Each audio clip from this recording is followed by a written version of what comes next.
Elias Voss was 39 years old, and he believed that the most important thing a man could offer wasn't comfort. It was accuracy. He built that belief the way he built everything else. In the dark, with tools he understood. Alone, mostly, because the work required it. It was a Tuesday in February, Raleigh, North Carolina. The kind of night where the cold comes off the Neuse River and the wet pavement on Person Street turns the streetlights into gold circles that look like something a child would draw if you asked them what safe felt like. He is sitting in the driver's seat of a church van on Bloodworth Street. Engine off. In his left breast pocket, a work order. Filed at 4:17 p.m. that afternoon for a non-emergency door handle replacement. A repair that could have been scheduled for any Tuesday, but it was scheduled for this one. He filed it himself. He doesn't know it yet, but in less than 40 minutes, a woman he has never spoken to is going to say something so quiet that only 2 people in the room will hear it. He will be one of them. And what he says back, 4 words, will take 3 years to fully understand. Before we get into the story, stay with me. Here's something worth knowing about a man like Elias Voss. He hears machines thinking about failing. His job, senior maintenance engineer for the City of Raleigh Public Utilities, 14 years, is to listen to the city's infrastructure before it breaks, not after. Before. The 0.3% RPM variance in a lift station pump that will seize in 3 weeks. The thermal signature in a motor bearing the inspection software won't flag for another 6 months. The specific vibration in a check valve disc that means it will crack in the next significant rain event. He has prevented 4 major failures in 14 years. None of them made the news. That's the point. He is 39 years old, 6 feet. He moves with the deliberate weight distribution of a man who has spent his career thinking about what ground can hold before he steps on it. Careful, unhurried, eyes that scan the floor of any new room before they scan the faces. He grew up in Lewisburg, North Carolina, a town of 4,000, 45 minutes north on NC 401, where the tobacco fields go brown in October, and the high school football games are the center of everything, and the men who fix things are respected in a way that cities don't replicate. He has been divorced once, 3 years ago. Quiet dissolution, no explosion, no villain, no scene, just the slow pressure drop he would have caught in a pump, but missed in a marriage, because the monitoring instruments for the 2 systems are completely different.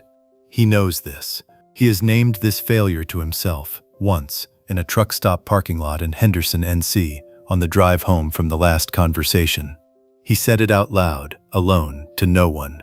I wasn't paying the right kind of attention. He did not say it again, but he has been paying a different kind of attention ever since. He has one habit that everyone who knows him eventually notices. When he enters any room, he spends the first 90 seconds finding the person who is working hardest not to be noticed. Not the loudest, not the most isolated, the one in the middle of the room doing the most invisible work. He found the Fellowship Hall volunteer request on the city's community board in October. It had been posted for 6 weeks. He was the one who finally answered it. He drives the grief group van every Tuesday. He picks up Mr. Cornelius on Blount Street, Mrs. Adacy on New Bern Avenue, and old Percy on Edenton Street, where Percy's beagle, Sergeant, sits in the front window every Tuesday night waiting. He drops them off.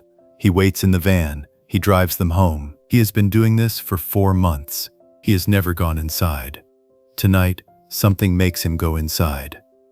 He presses the work order once against his chest, through the jacket, through the pocket.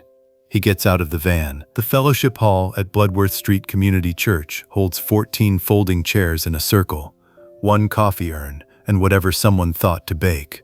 Tonight it is cornbread. He can smell it before he opens the door. He stands near the entrance. He does not take a chair. He finds the wall. He reads the room the way he reads pump stations, not looking for what's wrong, looking for where the load is highest. She is in the 3rd chair from his left. Not inside the circle, not outside it, at a specific angle that is neither. The angle of someone who has decided that being present is its own kind of courage, and that speaking is a different question entirely. She is 37 years old, medium warm brown skin with a golden undertone. shoulder-length natural dark hair in soft, loose twists. Dark brown eyes that carry more than they release. A small gold band on her right hand that is not on the finger it was originally placed on. On her knee, a yellow legal pad.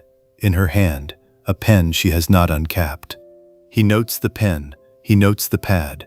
He files it the way he files everything, as data, without conclusion, until he understands what it means. The group facilitator, Pastor Gerald, 58, a man who says very little and means all of it, asks if anyone wants to share something small, not the whole story, just one small thing. 11 seconds of silence. Then she uncaps the pen. She looks at the blank page. She doesn't write anything.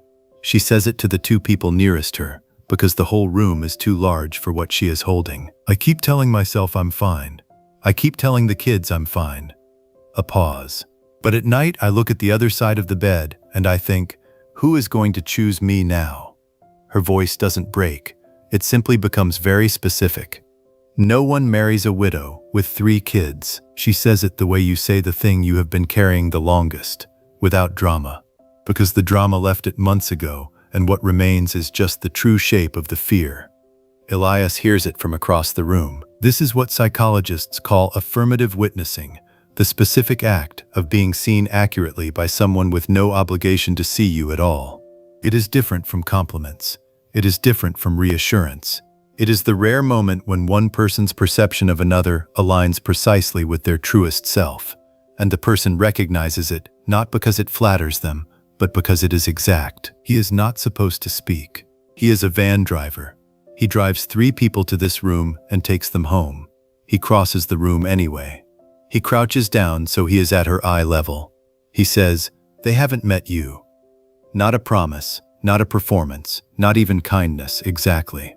The specific statement of a man whose entire career is built on saying what is actually there rather than what the surface presents. He stands up. He goes back to the wall. He does not say anything else. Stay with me. Because what Elias does in the 48 hours after this moment is where this story stops being about a Tuesday night and starts being about a yellow legal pad with one line written in it. Written in Aspis, he drives Mr. Cornelius home, then Mrs. Adaisy, then Percy, where Sargent is already at the window. He parks the van. He drives his own truck to the apartment on Lane Street. He makes 2 eggs. He eats them standing. He thinks about nothing specific. He thinks about accuracy, about what it means to say the true thing in the room where it is needed, about the monitor instrument failure of his own marriage, about the specific weight of a gold ring worn on the wrong hand. He files it, without conclusion, until he understands what it means. He goes inside the following Tuesday, and the one after, and the one after that. Here's something worth knowing about grief groups. They are not what people who have never needed one imagine them to be. They are not performances of sadness. They are not confessionals. They are rooms where people practice saying true things about themselves to other people who already know the cost of honesty, and who will not treat that honesty as a burden. He brings coffee. He says very little. He sits near the wall. He watches the room. She is there every Tuesday. She begins, gradually, to speak. 2 or 3 sentences, a memory, a moment with the kids that was harder than she expected. A small thing her husband David used to do. He always aligned the coffee mugs by handle direction, always left to right, and she still does it without thinking about why. Elias listens. But here's the thing about a man who hears machines thinking about failing. He also knows what recovery sounds like. Week 7 versus week 4. Week 11 versus week 7. Not the content of what she says, the structure of it. The way a sentence that has been carrying all of its weight alone begins, gradually, to distribute that weight differently. He notes it. He says nothing. This is what psychologists call earned secure attachment, trust that forms not from charm or shared history, but from the repeated, undramatic evidence that a person's presence is exactly what it appears to be. It cannot be accelerated. It can only be accumulated. In March, 6 weeks after the Tuesday in February, he is putting the coffee urn away, and a woman named Celestine, 62, lost her own husband 11 years ago, has the specific warmth of someone who came back from that carrying what she learned, catches his eye across the fellowship hall and says, "You should talk to Nadia." He says, "Probably." She says, "Not probably." He takes that as instruction. Her name is Nadia Osei. She runs a small bookkeeping practice from the second bedroom of the house on Glasscock Street. She has 3 children, Kofi, 11, Amara, 8, Theo, 5. She became a widow 14 months ago on a Saturday morning when her husband David made pancakes for the children and then stopped breathing. He was 41. He had no history. There was no warning. There was simply the ordinary Saturday, and then there was not. She has not told her mother how close the margins are. She has not told anyone. He finds her in the parking lot after the group ends, standing near her 2019 Accord with a small dent in the rear quarter panel she keeps meaning to fix, looking at the Person Street sky. He says, "How are the margins?" She blinks. "What? You mentioned the bookkeeping practice has been slower since January. Small businesses lose clients in Q1. It usually recovers in April when tax season ends." She looks at him. She says, "You remember that?" He says, "I listen when people talk." She is quiet for 4 seconds. She says, "The margins are tighter than I'd like, but they're holding." He says, "Tight margins that hold are better than comfortable margins that shift." He picks up the coffee urn. He carries it inside. She watches him go. "Now, before I tell you what happens next, I need to ask you something directly. If someone said the exact right thing to you at the exact moment you needed it, would you say something, or would you wait? Drop a yes or no in the comments right now. I read every single one. There is no villain in this story. There is only the specific accumulated weight of a woman's fear, 14 months of being the only one in the house who still knew what to do when the power went out, when the dishwasher leaked, when Theo woke up crying, and the crying was the kind that required 2 arms and a voice that knew him. The fear that this weight was permanent, that she had become the kind of person that other people quietly felt sorry for rather than genuinely chose. That fear had a public moment. It arrives not at a gala, not at a formal event. It arrives on a Saturday morning in April at the Glasscock Street Community Yard Sale, a neighborhood tradition, folding tables on driveways, children's books and kitchen equipment, and the accumulated material evidence of lives in progress. She is at a table with Amara and Theo. Kofi is 3 driveways down with his chess set, playing anyone who will sit. A woman from the neighborhood, Bridget, 44, the specific kind of woman who delivers concern like a gift and then waits to be thanked for it, stops at Nadia's table. She picks up a mixing bowl. She puts it down. She says, "I saw you at the grief group." Nadia says, "Yes." Bridget says, "You're brave. I don't know how you do it." A pause. She lowers her voice in the specific register of women who perform privacy. "I saw you talking to that man, from the van. You know people talk." Nadia says, "What do people say?" Bridget says, "Just, you know, you've got a lot on your plate. And men, when they meet a woman with children, she doesn't finish it. She doesn't need to." Nadia says, "I know what men do." Bridget says, "I just want you to be realistic. It's harder. That's all I'm saying." Theo, who is 5 years old and has been standing 3 feet away with his toy microphone, raises it and says, into it, at full volume, "The lady said it's harder." 12 neighbors look up. Bridget's expression does something complicated. Nadia looks at Theo. Theo says into the microphone, "She said it.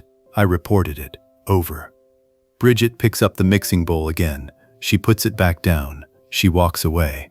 Nadia watches her go. Then she looks at Theo. She says, "Good reporting." He beams. She turns back to the table. She does not cry. She does not perform composure. She simply stands in it. The specific way women who have been standing in hard things for 14 months stand in another one. Upright, present, waiting for it to finish. This is what psychologists call preemptive social framing, the process by which one person begins shaping a narrative about another in a shared social space before any confrontation occurs. Not always malicious. Sometimes it is simply the anxiety of someone who cannot tolerate an unresolved category. A widow who might be choosing again does not fit the category. The framing is an attempt to restore the category. The collateral damage is real, regardless of the intent. The unexpected witness is Elias.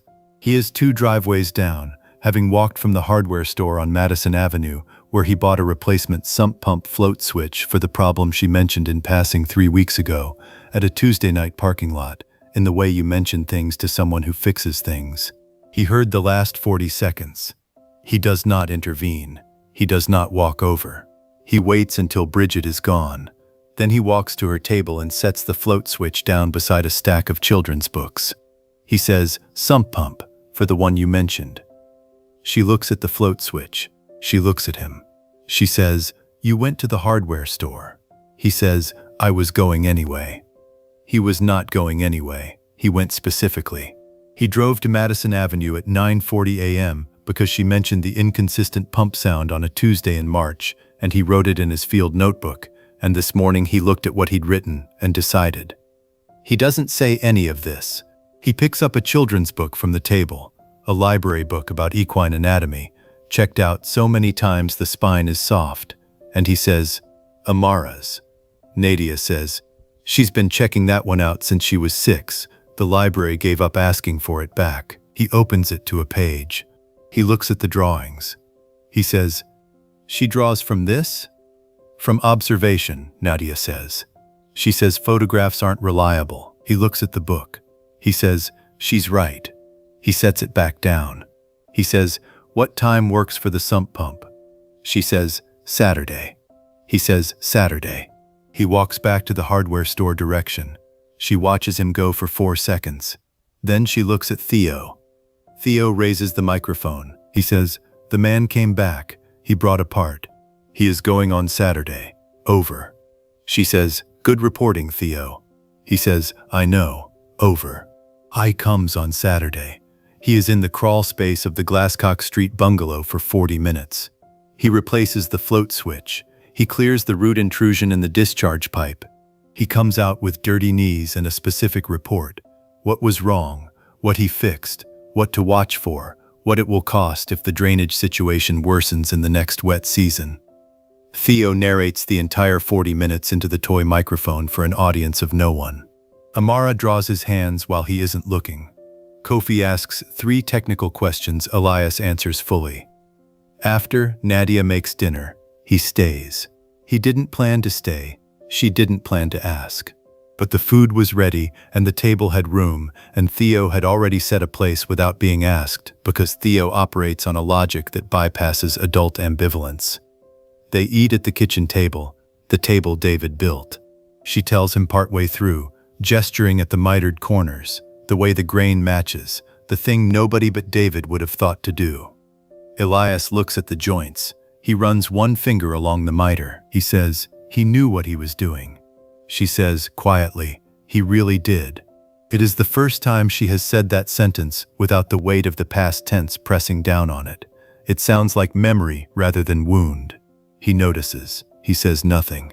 This is what psychologists call grief integration, not the ending of loss, but the gradual incorporation of loss into a continuing life, not moving on, moving with. The person who is gone does not disappear. They become part of the architecture, and the architecture can be added to, carefully, by someone who knows what they are touching. The Saturday visits continue. The chess tournament at Broughton High School in May. He sits in the 3rd row, doesn't announce himself, stands when Kofi wins. Amara's community center art show in July. He arrives 5 minutes early so he has time to look before the crowd. The drive to Emerald Isle in August, all 5 of them, his truck loaded, Theo narrating the entire 4-hour drive into the microphone, Nadia falling asleep on the return trip against the window, and Elias driving the last hour carefully, avoiding every bump he can avoid, because some things deserve that kind of attention. He does not say how he feels, not in May, not in July, not in August. He simply keeps showing up. It neither of them plans. It is a Tuesday night after the grief group, the parking lot, the single amber light above them. She has been attending for 11 months now. She speaks every week, 3 or 4 sentences that are entirely her own. She says his name. He says, yes. She says, I need to tell you something and I need you to not fix it. He waits. She says, I'm scared, not of you, of what it would mean. They need consistency. They need someone who understands this isn't just, she stops. I come with things. He says, 3 kids. She says, 3 kids, and a house with a table someone else built, and Saturdays that are still being figured out. And a yellow legal pad I have been carrying since February with exactly 1 line written in it.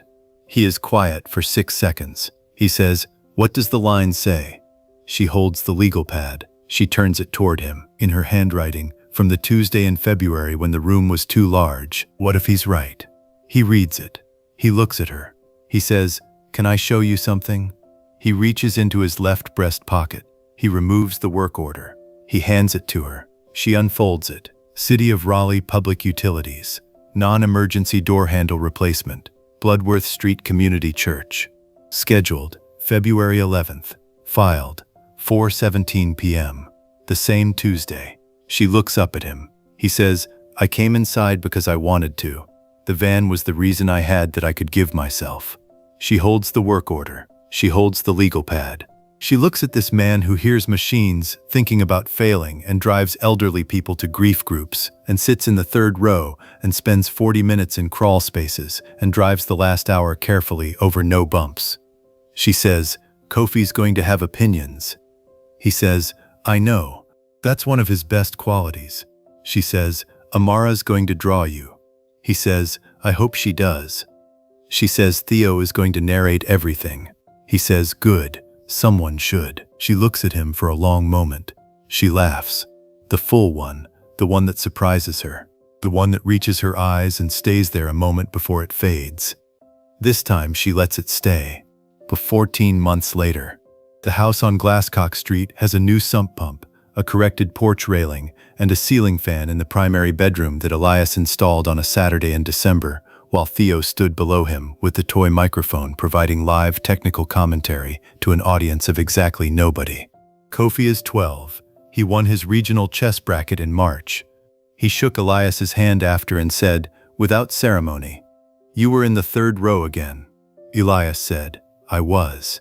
Kofi said, you don't have to keep sitting in the 3rd row. Elias said, where should I sit? Kofi considered this. He said, front, probably. He went back to his chess set. Amara finished a drawing series, 14 horses, each anatomically precise, each from a different angle, that her art teacher submitted to the Wake County Youth Arts Competition without telling her. She placed 2nd.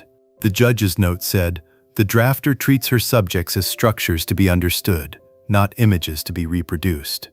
She read the note 3 times. She handed it to Nadia. Nadia handed it to Elias. He read it. He said, she's going to be a problem for people who aren't paying attention. Amara, from across the room. I can hear you.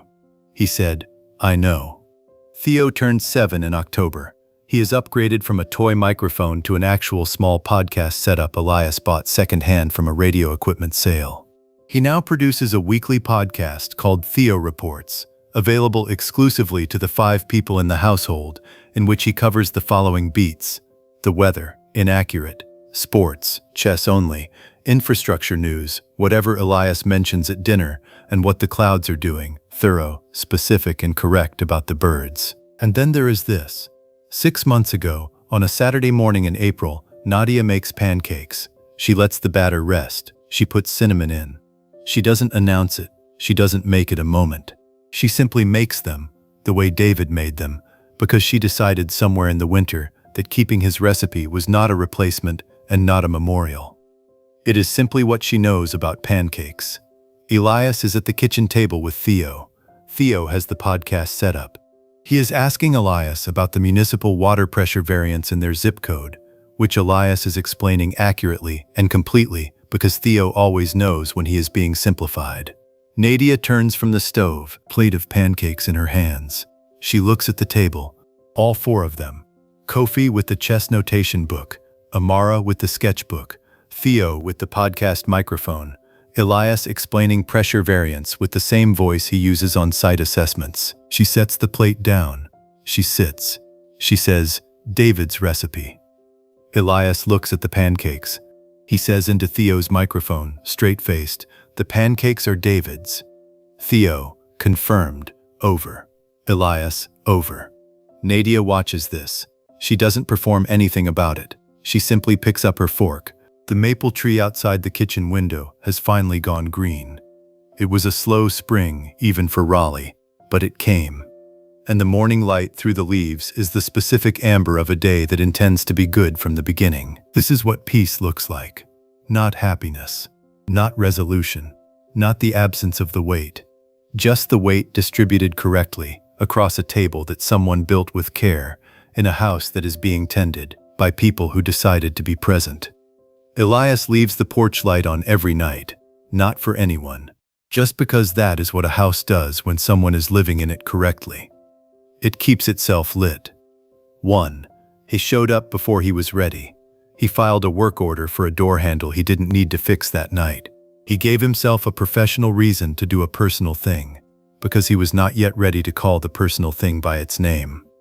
Most of us wait until we know what we're doing before we start doing it. He understood that showing up is how you find out what you're doing. This week, identify one place you have been waiting to feel ready before you offer something.